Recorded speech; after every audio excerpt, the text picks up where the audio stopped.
Ini banyak sekali orang-orang yang mengolok-olok Al-Quran dan mengolok-olok sunnah Nabi. Anda tidak suka dengan sunnah Nabi, tak mau Anda jalankan, silahkan, jangan ingkari. Kalau Anda mengingkari sunnah-sunnah Nabi, berarti Anda bagian daripada manusia munafik. Dan ingat, di akhir zaman itu paling banyak hilang itu, sebelum iman, itu sunnah-sunnah Nabi. Orang pakai baju jubah dibilang teroris. Orang pakai celana cingkrang dibilang sok suci. Orang pakai pakaian yang baik dan rapi dibilang sok alim. Tapi manusia yang melakukan maksiat, minum khamar, berzina, berjudi, dibilang baik. Nah, ini pola pikir yang terbalik sekarang.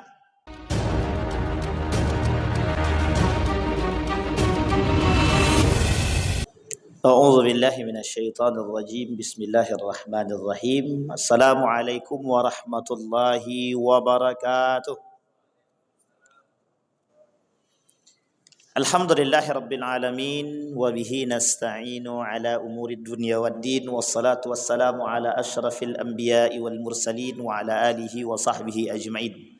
Allahumma salli wa sallim wa barik ala hadzal nabiyil karim. Allahumma salli ala Muhammad wa ala ali Muhammad fil alamin innaka Hamidum Majid. Ya ayuhan nasu taqu rabbakum alladzi khalaqakum min nafsin wahidah wa khalaqa minha zawjaha wa batha minhuma rijalan katsiran wa nisaa'a wattaqullaha alladzi tasaaluna bihi wal arham innallaha kana 'alaikum raqiba. Wa qala Allah ta'ala ya ayyuhalladzina amanu taqullaha wa qulu qawlan sadida yuslih lakum a'malakum wa yaghfir lakum dhunubakum wa may yuti'illaha wa rasulahu faqad faza fawzan 'azima. Baik Bapak Ibu sekalian yang berbahagia, mudah-mudahan di zuhur hari ini Allah limpahkan rahmat dan karunia-Nya dan keberkahannya kepada kita semua. Insyaallah kita yang hadir husnul khatimah, amin ya rabbal alamin. Baik Bapak Ibu sekalian yang berbahagia, kita lanjutkan kajian kita dalam perkataan Syekh Said Hawa tentang 20 hal yang membatalkan syahadat. Kemarin kita sampai pada poin yang ke-7, maka kita masuk poin yang ke-8. Kita ulang sedikit pada poin yang ke-7. Kata Allah di dalam Al-Quran, dalam poin yang ke-7 itu, kata Allah, وَالَّذِينَ كَفَرُوا فَتَسْأَلْ لَهُمْ وَأَضَلَّ أَعْمَالَهُمْ ذَلِكَ بِأَنَّهُمْ كَرِهُوا مَا أَنزَلَ اللَّهُ فَأَحْبَطَ أَعْمَالَهُمْ. Dan orang-orang kafir, maka kecelakaanlah bagi mereka dan Allah menghapus amal-amal mereka. Yang demikian itu adalah karena sesungguhnya mereka membenci atau benci kepada apa yang diturunkan oleh Allah. Lalu Allah menghapus semua amal-amal ibadah mereka. Nomor 7 itu adalah dari 20 poin yang membatalkan syahadat orang yang berislam. Nomor 7-nya kata Said Hawa, orang yang membenci Islam. Yang membenci Islam ini baik sebagian ataupun keseluruhan. Ada golongan namanya, kelompok namanya Islamophobia. Nah, Islamophobia ini musuh kita. Islamophobia ini programnya orang kafir. Yang menjalankan program ini orang muslim. Jadi kita sebagai orang yang beriman itu harus bertahan dan melawan fikiran-fikiran Islamophobia. Sekarang pertanyaannya, apa itu Islamophobia? Ketakutan yang berlebihan terhadap Islam. Apa yang mereka takutkan daripada Islam? Yang mereka takutkan daripada Islam adalah tegaknya nilai-nilai keislaman. Terkhusus di negara Republik Indonesia. Mereka tak suka kalau Islam ini jaya. Mereka tak suka kalau Islam ini naik. Peradaban Islam itu nampak di tengah bumi dunia ini, itu karena umat Islamnya berakhlak dan menjaga nilai-nilai keislaman. Tapi kalau peradaban Islam ini tidak naik, tidak ada peradabannya, itu dikarenakan umat muslimnya nggak punya adab. Nggak berakhlak. Maka salah satu penyebab runtuhnya Islam, salah satu runtuhnya peradaban Islam itu disebabkan karena memang umat muslimnya tak beradab. Apa masalah mereka tidak beradab? Pengaruh. Apa pengaruh yang paling besar terhadap mereka? Dunia, lingkungan, pergaulan, dan lain sebagainya. Maka peradaban Islam itu diambil dari akar kata adab. maka beradablah Anda, berakhlaklah Anda, beretikalah Anda. Maka Islam itu identik dengan adab. Ilmu tinggi tapi tak punya adab itu bukan Islam sebenarnya. Karena dalam Islam itu ilmu tinggi, agama tinggi. Sehingga sinkron antara ilmu dengan agama. Orang beragama beradab, orang berilmu beradab. Kalau orang berilmu tidak beradab, beragama tidak beradab, ada yang salah daripada agama dia. Dan orang-orang yang membenci kepada Islam ini nggak punya adab, nggak punya etika. Karena secara ilmu mereka tinggi, tapi secara adab tidak punya.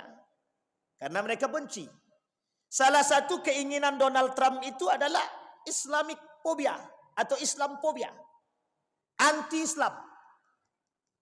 Jadi kalau kita semua ini kebetulan yang hadir ada anak-anak muda. Generasi 20 tahun yang akan datang atau 10 tahun, 15 tahun yang akan datang. Perhatikan baik-baik adik-adik sekalian yang berbahagia. Kalau Anda hari ini tidak punya akhlak dan tidak beragama dengan baik, maka ke depan Anda tidak punya generasi yang baik. Karena hari ini semakin pesat cara orang merusak agama dengan akhlak dan adab. Yang dirusak bukan yang tua-tua.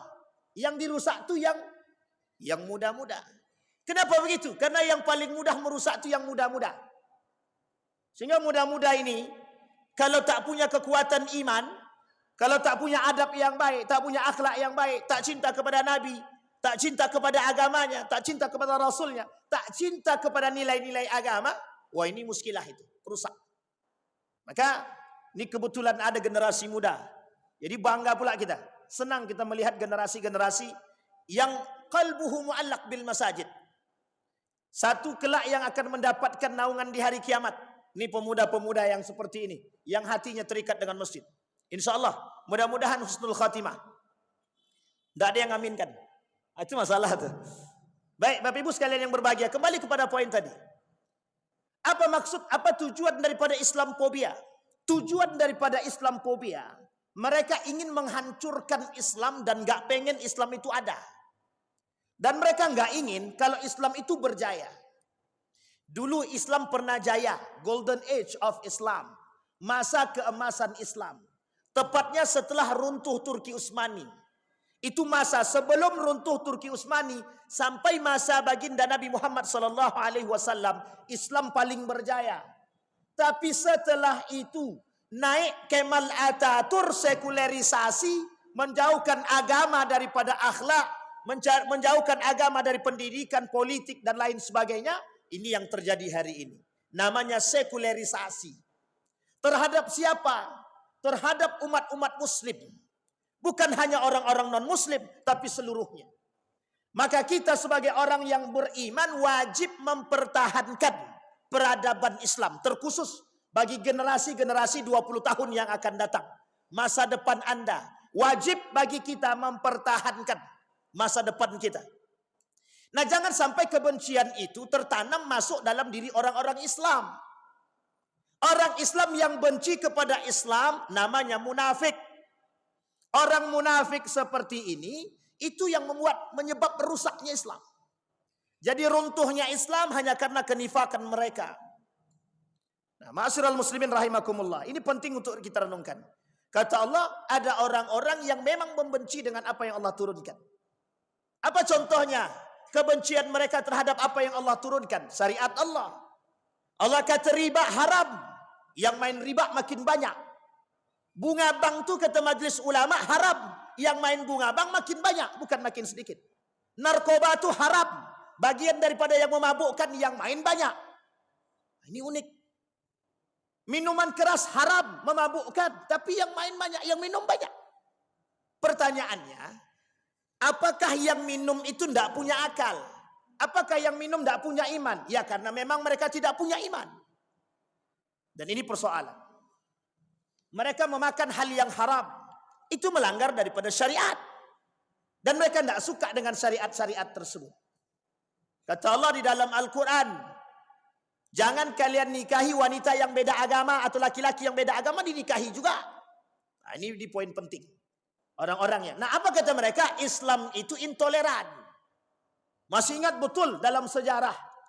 Islam ini diidentikan dengan teroris. Maka mereka mengatakan bahwa Islam ini agama teroris, agama jihadis. Itu kebencian mereka terhadap Islam. Yang membuat agama ini seperti teroris mereka, yang melabeli kita teroris mereka.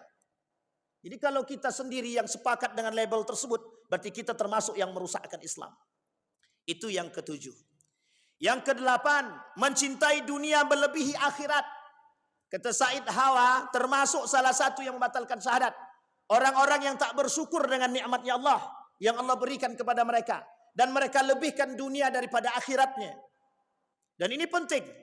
Hari ini manusia mulia itu dengan harta, bukan dengan iman. Islam bilang iman itu menyebabkan seseorang diangkat. Harga dirinya, harkat dan martabatnya dengan iman. Wa yada'u bihal akharin. Dan Allah akan menghinakan manusia-manusia yang tak beriman. Sekalipun kaya. Sekalipun berduit. Tapi bagi manusia akal, Tuhannya sudah adalah akal dan harta tadi. Bagi mereka harta itulah yang menyebab mereka mulia. Nah, ini penting.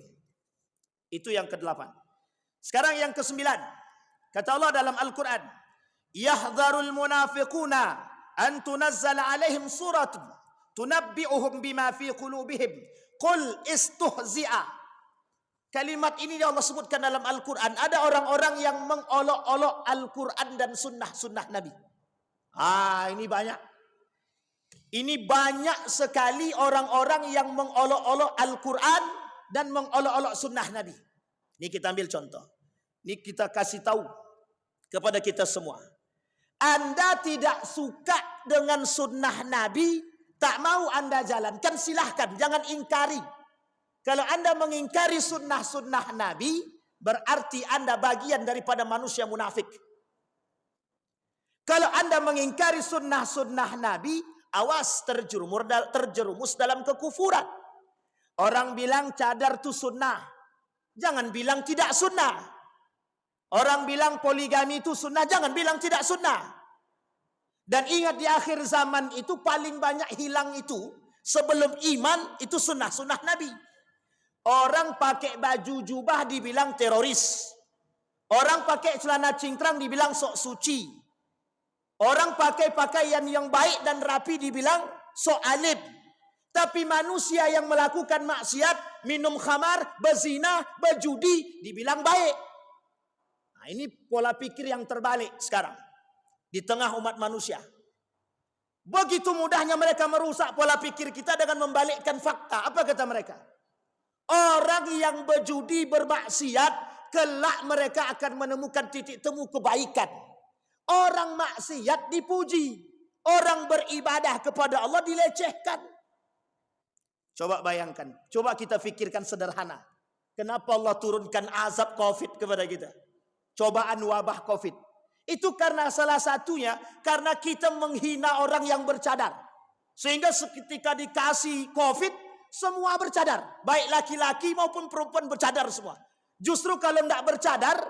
Malah takut orang mendekatkan kita. Coba takut dekat sama kita kalau kita tak pakai masker, tak pakai cadar. Bayangkan mudah bagi Allah membalikkan hal tersebut. Artinya apa? Wujud peremehan manusia terhadap sunnah Nabi berlebihan. Itu baru sunnah. Belum pada Al-Quran. Mereka mengolok-olok Al-Quran. Yastahzi'una billah wabiddin wabil Quran. Apa contohnya? Mereka bilang bahwa cerita-cerita dalam Al-Quran dongeng-dongeng belaka. Bahwa Al-Quran itu tipu daya Muhammad. Buatan-buatan Muhammad. Ada yang paling berbahaya di tengah umat muslim hari ini. Umat muslim yang tidak mau kembali kepada Al-Quran. Yang tidak bertadabbur dengan Al-Quran. Itu bentuk pengolok-olokan terbesar terhadap Al-Quran dari kalangan umat muslim. Kami hafal Quran. Hafalnya doang. Berakhlak seperti Al-Quran atau tidak? Itu istihza. Meremehkan dan mempermainkan Al-Quran. Jadi tak salah kalau Nabi bilang. Di dalam hadisnya itu. Kata Nabi. Islam akan hilang tinggal nama. La yabqal Islam illa ismu wa la yabqal Quran illa rasmuh. Islam itu hilang. Kecuali tinggal namanya saja. Al-Quran hilang tinggal tulisan. Kenapa kok tinggal tulisan? Karena orang mengerti Al-Quran saja, tapi tak pernah dia hafal, tak pernah dia baca. Kalaupun dia baca, tapi dia tak amalkan. Ada kelompok namanya Khawarij. Yaqra'un Al-Quran hatta fi unuq. Baca Quran cuma sampai di tenggorokan, tak paham makna Al-Quran. Dan itu ada nama kelompoknya Khawarij. Fasih, lebih fasih daripada kita lagi. Sangat fasih. Dan orang-orang Khawarij ini sangat fasih. Kalau diceritakan tentang ibadahnya lebih alim daripada kita dalam bentuk ibadah. Tapi gaya pemahaman mereka justru membunuh sesama muslim karena Allah. Justru saling mengkafirkan antara satu dan yang lain karena Allah. Dan ini mustahil, Pak. Di dalam Islam yang diajarkan etik akhlak, bukan ilmu saja. Islam mengajarkan manusia beragama, berakhlak. Jadi kelak yang menghilangkan Al-Quran siapa? Ada seorang penghafal Quran, perempuan. Mengaku hafal Quran. Dia lecehkan Al-Quran. Apa dia kata Al-Quran? Al-Quran itu adalah cerita-cerita dongeng.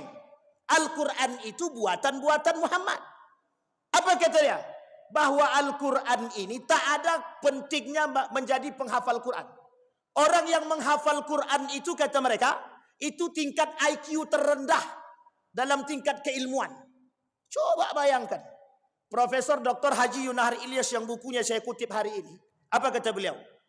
Aku saja yang bergelar profesor mengakui kehebatan para penghafal Quran. Ini ada orang yang baru menghafal Quran, dia kata tidak ada gunanya menjadi penghafal Quran. Orang yang menghafal tingkat keilmuannya itu, kognitifnya itu tingkat terendah. Coba bayangkan. Uniknya pengikutnya ratusan ribu sampai jutaan itu yang nonton itu. Coba bayangkan. Kalau generasi-generasi kita nggak kenal Quran 20 tahun yang akan datang, bisa jadi 30 tahun yang akan datang generasi ke depan nggak kenal dengan Al-Quran. Pola pikir yang mempengaruhi seperti ini. Ini kasus liberalisasi atau liberalisme, sekularisasi atau sekularisme. Bukan salah kita, Pak. Maka saya semangat sekali siang ini karena banyak generasi muda. Jadi enak mencekokinya, Pak. Kenapa begitu? Karena yang menghilangkan Islam dari tubuh Islam itu umat muslim. Yang menghilangkan Al-Quran dari tubuh umat muslim itu adalah umat muslim itu sendiri. Dan yang merusak sunnah-sunnah Nabi di tengah umat muslim itu sendiri. Coba bayangkan. Sunnah masuk ke dalam masjid itu ngapain? Salat sunnah. Kita tidak laksanakan salat sunnah. Hari ini salat sunnah kita tak lakukan. Besok yang dilakukan orang yang wajib-wajib saja. Perhatikan, wajibnya saja bisa terkikis apalagi sunnah. Nah, ini penting, Pak.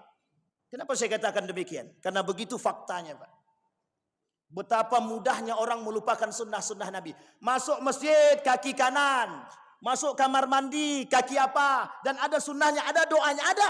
Tapi bagi orang sekarang masuk kamar mandi aja harus pakai doa. Segala harus diatur, tidur harus diatur, makan harus diatur. Jadi besok sunnah-sunnah yang seperti ini hilang. Hilang. Sedikit demi sedikit. Tapi kata Nabi memang begitu. Itu sunnahnya kata Nabi. Dalam hadisnya disebutkan. Kelak di akhir zaman. La taqumus sa'ah hatta yadhhaba minkum. Akan pergi daripada kalian sunnahku sedikit demi sedikit. Yang uniknya sunnah Nabi hilang. Tapi sunnahnya perbuatan orang kafir orientalis itu justru lebih berbahaya. Apa kata Nabi? La tattabi'adna min ummati sunana man qablikum. Kelak akan mengikuti dari umatku sedikit demi sedikit tradisi-tradisi jahiliyah. Kemudian sahabat bertanya, apakah itu Persia dan Roma? Kata Nabi, waman? Siapa lagi? Dalam riwayat yang lain kata Nabi, Nasara wal Yahud. Ya, kalau bukan mereka siapa lagi kata Nabi. Jadi kelak tradisi yang naik, tradisi Nasrani dan Yahudi. Bukan tradisi Islam. Di tengah siapa? Di tengah umat muslim. Sunnah Nabi hilang, tapi tradisi jahiliyah Yahudi Nasrani berkembang. Siapa yang mengembangkan? Umat muslim. Anti terhadap Islam, anti terhadap sunnah Nabi, tapi cinta kepada tradisi-tradisi Yahudi dan Nasrani. Ini poin penting, Pak, pengingat bagi kita. Dan Nabi menyampaikan dalam hadisnya. Kenapa Nabi sampaikan? Sampai-sampai para sahabat bertanya kepada Nabi, ya Nabi, bisa tidak engkau berdoa kepada Allah, matikan kami agar tak bertemu dengan zaman itu?